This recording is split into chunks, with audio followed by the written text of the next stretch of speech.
Најавата за субвенции ги окуражи производителите на модри сливи од Делчевско и Редовишко, кои деновиве интензивно го собираат родот од овоштарниците. Со предвидената помош во висина од 4,5 денари по килограм, државата ќе им го реши проблемот со ниската откупна цена. Да, субвенциите секако ќе ни бидат во полза, тоа добро субвенционирање. Ќе ни помогне за бербата. Так, минатите години имавте ли субвенции? Па, ланската година немаше.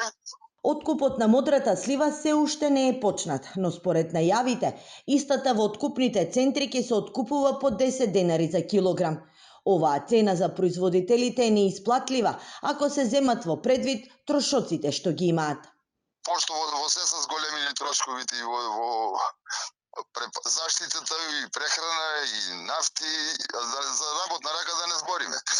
Нема, скапа. Разликата до 14 и 15 денари за килограм земјоделците ќе ја добијат веднаш по завршувањето на бербата, со цел да се компензираат трошоците, но и да се стимулираат производителите. Во Делчевско-Беровскиот регион се очекува да бидат собрани околу 2,5 тони модри сливи. Инаку поради сушата и варнежите од град во периодот кога се формираше родот, сливата е со лош квалитет и се очекува целата да биде наменета за индустриско производство. Минатата недела ресорниот министер најави дека се во преговори по голема количина на модри сливи да биде откупена од откупувач од соседна Србија.